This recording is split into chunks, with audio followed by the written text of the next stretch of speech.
Chunk One. En 1968, ABC a reçu plus de 1000 plaintes concernant un élément de Dark Shadows. Ce n'était pas le vampire, ce n'était pas le sang. C'était quelque chose que la chaîne diffusait à 15h30, juste au moment où les enfants rentraient de l'école. En 1970, l'émission comptait 9 millions de téléspectateurs quotidiens et était le plus grand succès d'ABC en journée. Puis, tout s'est effondré en seulement 8 mois. La chaîne a tenté d'attribuer cela aux audiences, mais la véritable raison était liée à un film si violent que les parents ont quitté les salles de cinéma et ont interdit à leurs enfants de regarder à nouveau l'émission. Tout a commencé par un étrange rêve en 1965. Dan Curtis s'est réveillé au milieu de la nuit après avoir vu quelque chose qui le hantait. Dans ce rêve, il voyait une jeune femme descendre d'un train sur un quai vide. Elle avait l'air perdue, comme si elle venait d'arriver au terminus. Il y avait du brouillard, il y avait du silence. Elle se dirigeait vers une grande maison isolée sur une colline pour travailler comme gouvernante. Dès son réveil, Curtis a raconté à sa femme, Norma May, exactement ce qu'il avait vu. Puis, il a fait quelque chose qui ne fonctionne presque jamais. Il a présenté ce rêve à ABC le lendemain matin, sans écrire de scénario, sans construire une intrigue complète, juste cette image de sa tête. Et, d'une manière ou d'une autre, en 24 heures, ABC a dit oui. Ce rêve s'est transformé en une émission de télévision qui allait durer 225 épisodes sur 5 ans. ABC n'avait aucune idée de ce dans quoi elle s'engageait. Elle pensait que c'était juste un autre ce feuilleton familial pour l'aider à rivaliser avec les géants comme As the World Turns de CBS qui avait une cote d'écoute de 13,9 à l'époque. ABC était désespérée. Ses audiences de jour s'effondraient et elle était à la recherche de nouveautés. Alors, ils ont donné le feu vert à Dan Curtis sans savoir que cela se transformerait en quelque chose de complètement différent. Ils n'ont pas demandé de scénario détaillé. Ils n'ont même pas demandé de personnages appropriés. Ils n'avaient que ce rêve et la confiance de Curtis. Pour transformer ce rêve en une véritable émission, Curtis a fait appel à Art Wallace, un scénariste chevronné qui comprenait la narration gothique. Wallace a construit une bible d'histoire entière appelée Shadows on the Wall, Chunk 2. Elle contenait tout. Les personnages, le décor, même les ébauches d'intrigue pour les 40 premiers épisodes. Wallace avait initialement prévu de tuer Roger Collins au début, mais cela a été abandonné par la suite au fur et à mesure que les choses changeaient. Cette bible d'histoire originale est devenue si rare que les collectionneurs payaient plus tard des centaines de dollars juste pour en posséder une copie. Wallace et Curtis ont écrit ensemble les 8 premières semaines de l'émission, donnant le ton à tout ce qui a suivi. L'émission était censée être l'arme secrète d'ABC. CBS avait d'énormes succès. NBC avait ses propres feuilletons solides. ABC n'avait presque rien qui fonctionnait en journée. Curtis leur a promis une romance gothique pour conclure l'accord. Mais ce qu'il voulait vraiment, c'était quelque chose de plus sombre, quelque chose avec des rebondissements surnaturels. Il a attendu le bon moment pour le révéler. Au début, l'émission a échoué. Elle a été diffusée en juin 1966 et a obtenu une cote d'écoute de 4,5, se classant 13e sur 18 émissions. En quelques mois, elle est tombée à la dernière place. Variety l'a critiquée 2 jours seulement après la première et l'a qualifiée d'ennuyeuse. Les gens détestaient le rythme lent.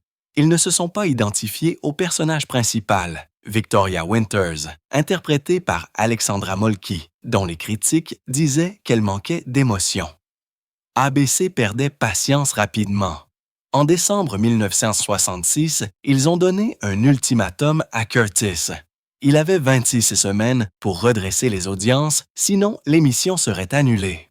Cette pression est devenue le tournant.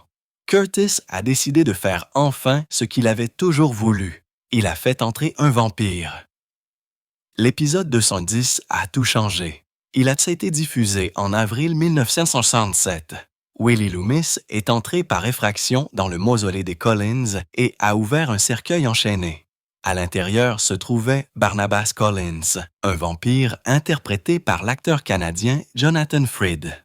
Le vampire était seulement censé rester pendant 13 semaines, mais les audiences ont bondi immédiatement. L'année suivante, les audiences de l'émission ont presque doublé, atteignant 7,3. Les adolescents se précipitaient chez eux après l'école juste pour regarder Barnabas. Chunk 3. Soudain, Dark Shadows n'était plus seulement un feuilleton sans c'était un succès surnaturel. Fred se restait en permanence et Barnabas a pris le relais en tant que personnage principal. Curtis ne s'est pas arrêté là. Il a commencé à assembler une équipe qui allait complètement changer l'apparence et l'atmosphère de la télévision de jour. Il a engagé Layla Swift, John Sedgwick et Henry Kaplan pour la réalisation. C'étaient des gens habitués à la narration théâtrale. Pour la musique, il a fait appel à Robert Cobert, qui a créé ce qui allait devenir l'une des bandes originales les plus emblématiques de la télévision. Un morceau, Quentin's Theme, a même été nominé pour un Grammy et a atteint le top 10 en 1969. L'album de la bande originale lui-même a fait son entrée dans le top 20 et est devenu l'une des sorties de bandes originales de télévision les plus réussies de tous les temps. Le décorateur Cy Thomas a créé une atmosphère gothique sombre à l'intérieur du studio en utilisant des meubles victoriens et de fortes ombres. Curtis a pris le contrôle total de la production en tant que créateur et producteur exécutif, tandis que Robert Costello est devenu producteur délégué. Ensemble, ils ont créé quelque chose qui ressemblait et sonnait comme du prime time, mais qui était diffusé l'après-midi. Le casting a également joué un rôle énorme.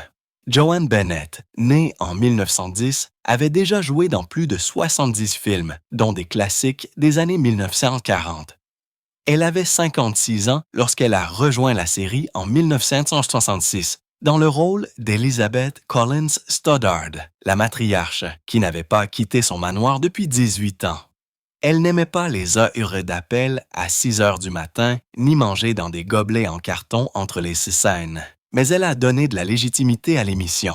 Son rôle lui a valu une nomination aux Emmy Awards en 1968 et elle est allée rester pendant 346 épisodes.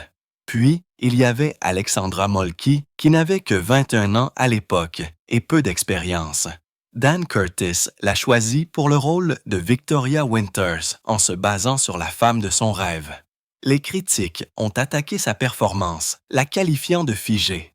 Elle gagnait environ 350 $ par semaine et était coincée dans un contrat de 5 ans. Elle en avait marre d'être toujours kidnappée ou enfermée dans des pièces pendant que les éléments surnaturels volaient. La vedette. Après être tombée enceinte en 1968, elle a demandé un rôle plus stimulant, comme jouer un vampire, mais les producteurs ont refusé. Alors, elle est partie après 210 épisodes. Lewis Edmonds jouait Roger Collins. Il est né en 1923 et avait fait du théâtre sérieux à Broadway. Il était ouvertement gay et avait vécu à New York avec 2 partenaires de longue date. Dans Dark Shadows, il a apporté une énergie théâtrale qui rendait ses scènes grandioses, parfois involontairement drôles. Il a joué Roger et plus tard plusieurs ancêtres comme Joshua, Edward et Daniel Collins, montrant ainsi toute l'étendue de son talent dans les 224 épisodes. David Hennessy n'avait que 9 ans lorsqu'il a joué David Collins. Chunk 4. Né en 1956, il a donné des performances obsédantes, surtout lorsque son personnage parlait à des fantômes ou agissait comme s'il était possédé. L'un de ses meilleurs moments est survenu lorsqu'il a été possédé par le fantôme de Jameson Collins dans les épisodes 700 à 800. Il a joué les 2 personnages. Sur 200 épisodes environ, il a fait preuve d'un talent rare pour un enfant acteur. Les seconds rôles ont été choisis avec autant de soin. Nancy Barrett a joué Carolyn Stoddard et est apparue dans 403 épisodes, la seule actrice à être restée pendant les 5 années complètes. Mitchell Ryan a été choisi pour le rôle de Burke Devlin, mais a été renvoyé en 1967 après 507 épisodes en raison de son alcoolisme. Il a été remplacé par Anthony George. Barrett a épousé son agent Ralph Pine juste avant le début de l'émission, puis a divorcé et a épousé sa co-star David Ford en 1967. Ce mariage n'a duré que 2 ans. Lorsque Dark Shadows a été diffusée pour la première fois, elle coulait rapidement. À la fin de 1966, elle était tombée à la 13e place sur 13 feuilletons encore diffusés. ABC en avait déjà annulé 6 autres. Maintenant, ils ont donné une dernière chance à Dan Curtis. Il n'avait que 26 semaines pour arranger les choses, sinon elle disparaîtrait également. Il a pris un risque fou. Le 18 avril 1967, dans l'épisode 211, un vampire nommé Barnabas Collins est apparu à l'écran. À ce moment-là, tout a changé. Le nombre de téléspectateurs est passé de 4,3 points de cote d'écoute à 7,3 en un an seulement. Cela signifiait que plus de 3 millions de foyers supplémentaires regardaient. À la fin de 1969, elle touchait entre 7 et 9 millions de personnes par jour. L'émission qui avait failli être annulée est devenue le plus grand succès de jour d'ABC. En 1968, elle a même atteint une part de marché de 28,8. La chaîne n'en revenait pas. En seulement 12 mois, le vampire avait transformé une émission mourante en une mine d'or. Au centre de tout cela se trouvait Jonathan Frid. Lorsqu'il est apparu pour la première fois dans le rôle de Barnabas, il recevait environ 300 lettres par semaine. C'était l'été 1967, mais en décembre 1968, il recevait 6000 lettres chaque semaine. Ce n'était pas une erreur de frappe. Chunk 5. Les employés de la Poste transportaient de grands sacs de courrier au studio juste pour lui. Et ce n'était pas seulement des notes de fans. Beaucoup d'entre elles provenaient d'adolescentes qui lui demandaient de leur mordre le cou. Il n'avait aucune idée de comment cela s'était produit. Il avait 43 ans, était canadien, formé pour Shakespeare, et soudain, il était l'un des acteurs les plus sollicités de toute la télévision. Même lorsque son personnage n'était pas à l'écran, littéralement enfermé dans un cercueil, il recevait encore environ 5000 lettres par semaine. Ses fans ne se contentaient pas de regarder, ils l'adoraient. Le plus étrange, c'est qu'il a failli dire non. Jonathan Frid ne voulait pas jouer un vampire. Il avait étudié à Yale, joué dans des pièces de théâtre sérieuses, et ne voulait pas ruiner sa carrière avec un rôle d'horreur stupide. Mais ABC était à court de temps. Dan Curtis était en Angleterre. Lorsque le casting a eu lieu, c'est donc le producteur associé Bob Costello qui a pris la décision. Fred a été engagé rapidement pour une courte intrigue de 13 semaines, mais lorsqu'il a rejoint l'équipe, le compte à rebours avait déjà commencé. Si les audiences n'augmentaient pas, l'émission disparaîtrait. Il était incertain, effrayé et a failli refuser. Mais lorsqu'il a finalement accepté le rôle, quelque chose s'est déclenché. Il n'a pas joué Barnabas comme un être maléfique. Il l'a joué comme un homme souffrant, un homme piégé par son passé, et les gens ne pouvaient pas détourner le regard. Sans Fred, il n'y aurait pas eu de Barnabas. Et sans Barnabas, Dark Shadows aurait simplement disparu discrètement. Puis sont arrivés les adolescents. En 1967, l'émission a été déplacée à 15h30. C'était l'heure où l'école se terminait. Les enfants se précipitaient chez eux, allumaient la télévision et se laissaient entraîner dans un monde étrange de vampires, de sorcières et de fantômes. Soudain, les adolescents étaient le principal public. En 1968, la plupart des 7 à 9 millions de téléspectateurs quotidiens avaient moins de 18 ans. Cela ne s'était jamais produit auparavant à la télévision de jour.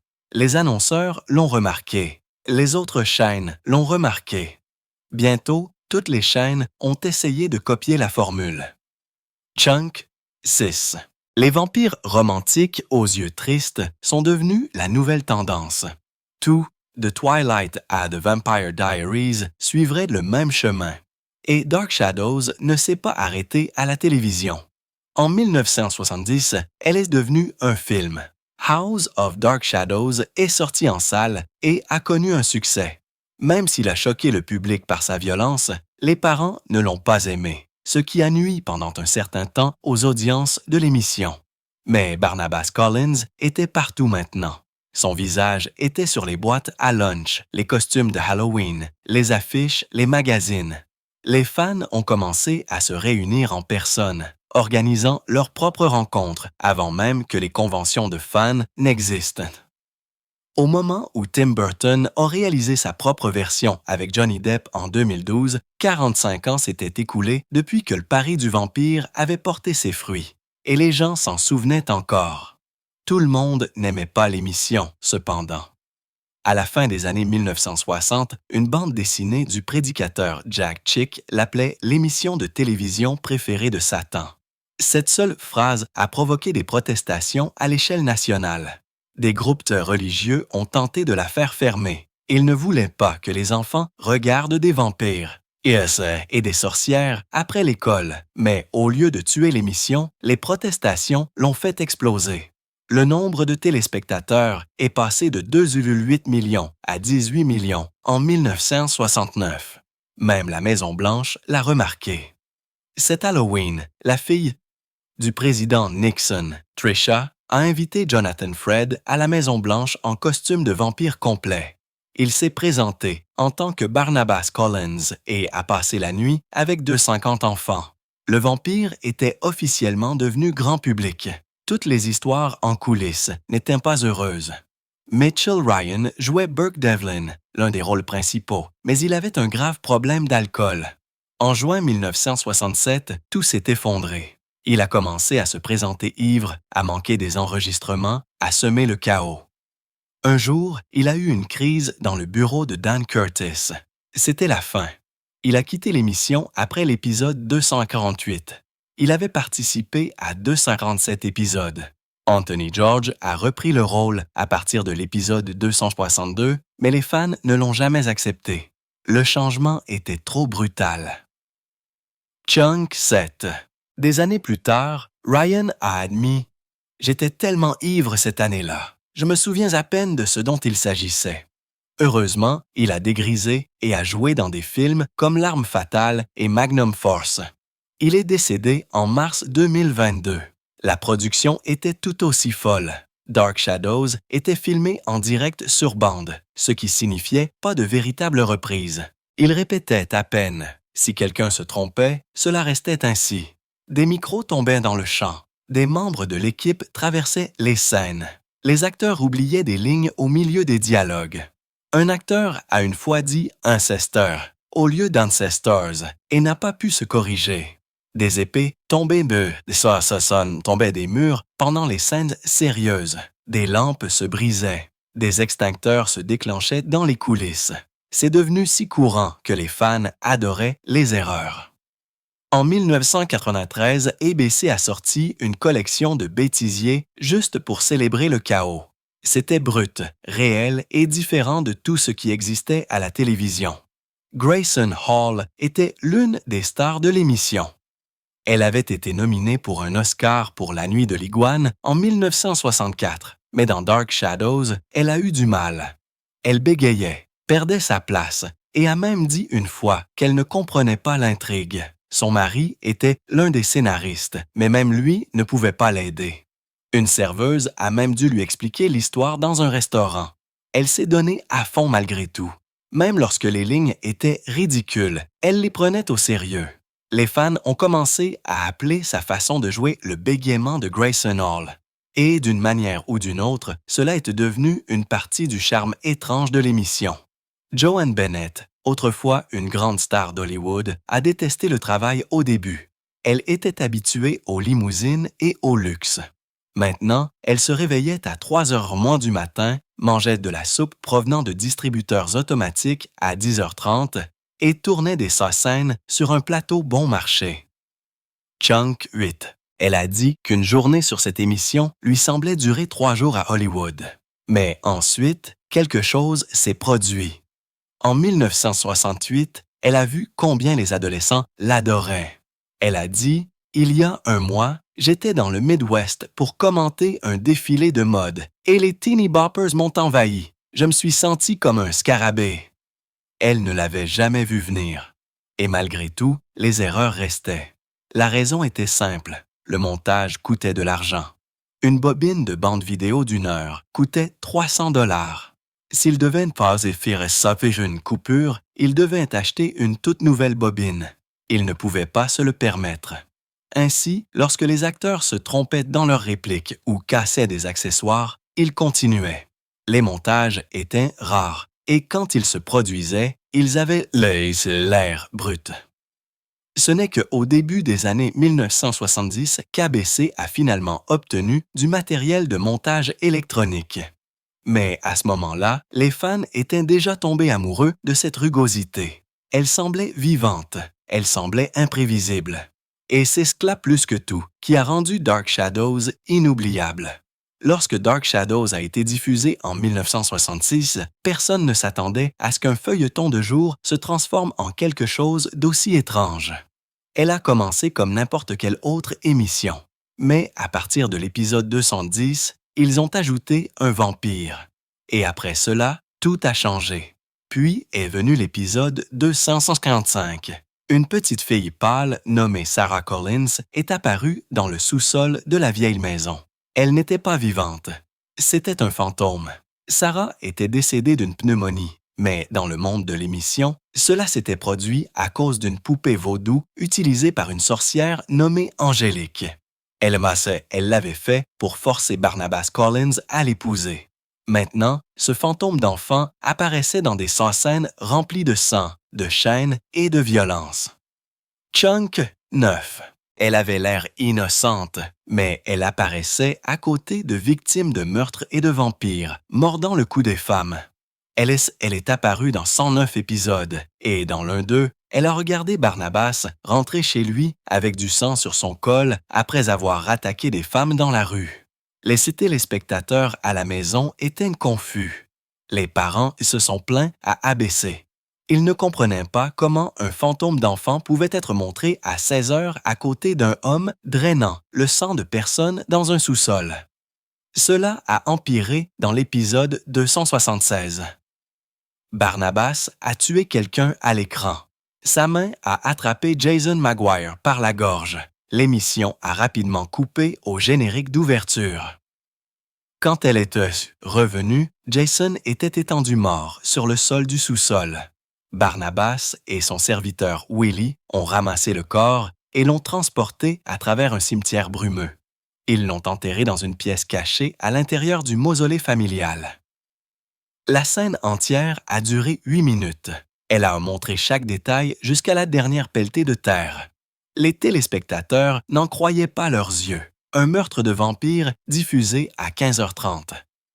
Pendant que les enfants mangeaient encore leur collation après l'école, ABC a reçu 847 lettres de plainte. Les parents ont dit que l'émission était allée trop loin.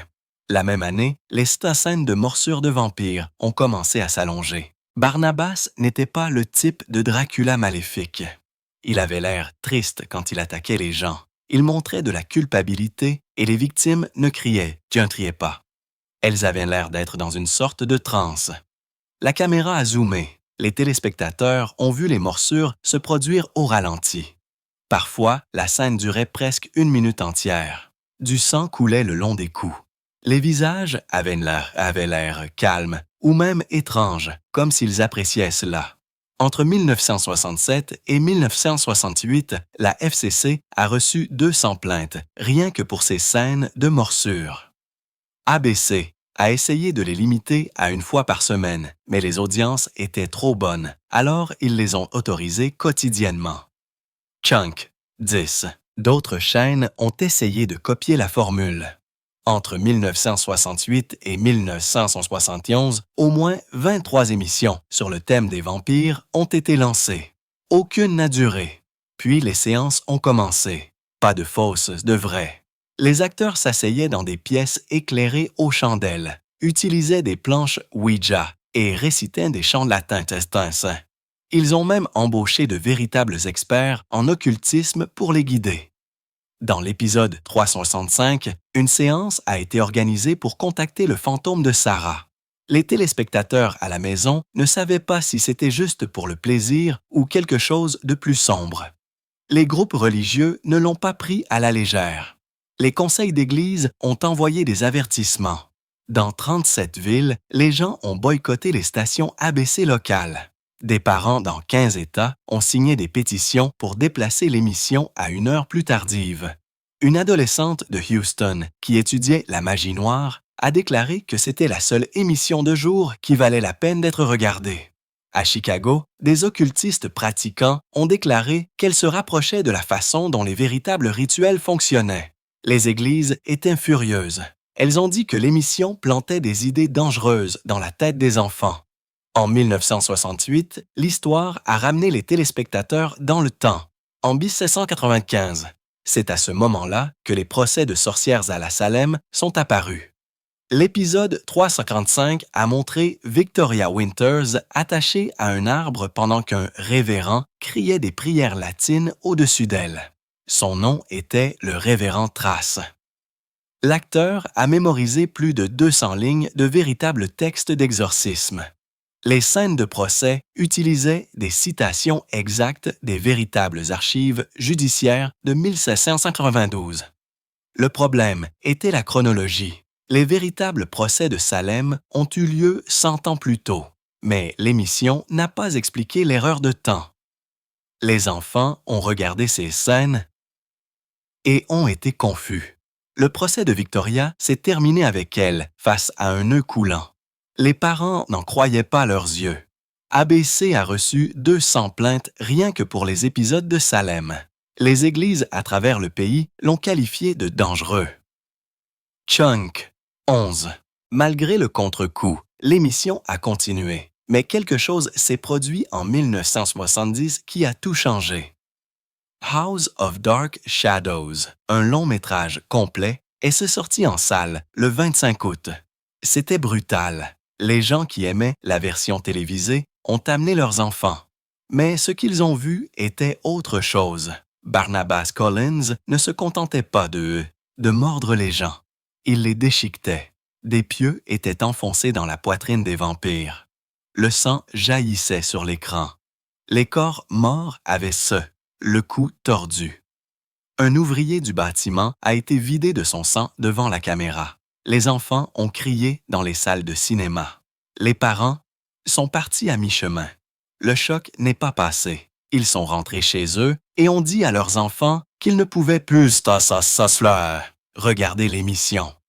Les plaintes ont inondé ABC. Les groupes de PTA se sont impliqués. Certaines filiales ont complètement cessé de diffuser l'émission.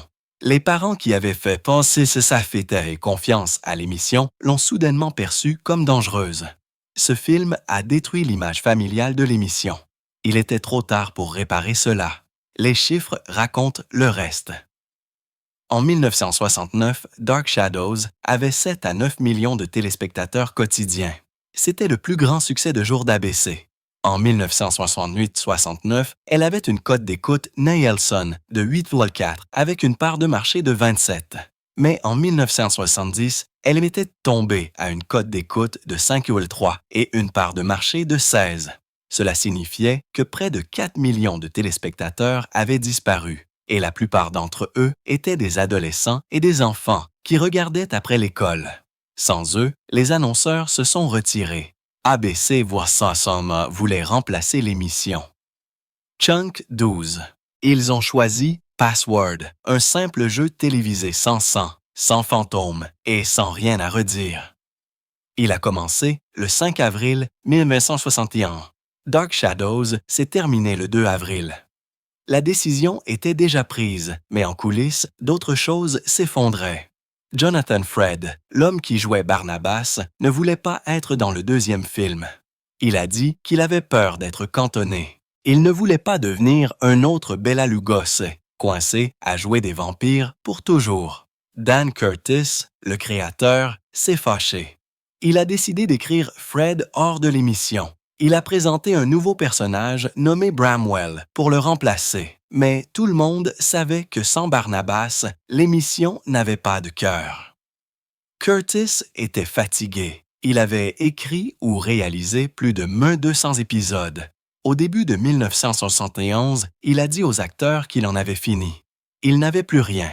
Il voulait faire des films, pas des émissions de télévision. Le 15 janvier, il a dit aux acteurs que l'émission allait se terminer. ABC a blâmé les audiences, mais c'était aussi sa décision. L'émission avait un autre gros problème, son public. La plupart des téléspectateurs avaient entre 12 et 18 ans.